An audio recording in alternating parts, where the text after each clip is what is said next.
Gwapo, matangkad, matipuno at higit sa lahat, napaka-sweet. Ilan lamang daw yan sa mga katangian kung bakit mabilis umanong na-fall ang dating OFW na si Juliet, di niya tunay na pangalan, sa kanyang naging Romeo online na nagpakilalang isang Norwegian serviceman sa isang dating app.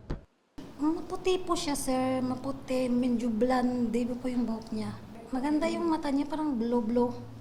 Nakakakilig po. Siyempre, tatawagin kang babe. Hindi ko naman po naranasan yun eh.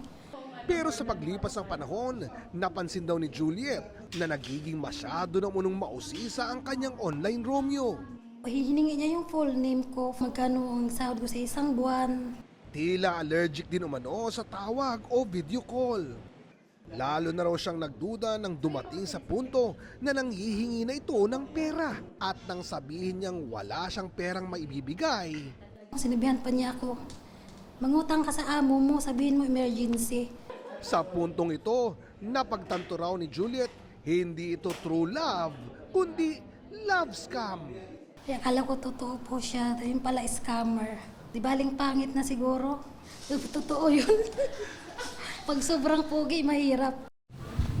Mapagmahal at masipag, ang mga katangian daw nating mga Pinoy na madalas ay sinasamantala ng mga nasa likod ng mga tinatawag na love scam o yung modus na pakikipagkilala online, paiibigin ka hanggang sa kalaunay huhututan ka na ng pera.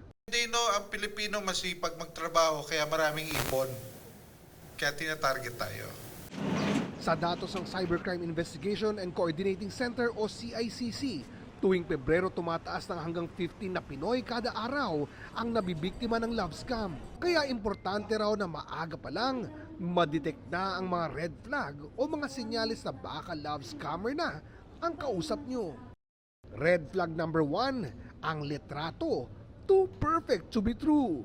Red flag din kung tila allergic siya sa video call. Ayaw makipag-usap sa telepono at laging may dahilan para di makipagtagpo. At ang pinaka-red flag sa lahat, pag humihingi na raw ito ng pera. Ang problem, karamihan ng love scam, LDR, foreigners. So there's no chance to meet. Kaya guys, tandaan, ang love totoo, but so are the scammers. Kaya extra ingat, protektahan di lang ang inyong mga puso, kundi pati na rin ang inyong mga bulsa.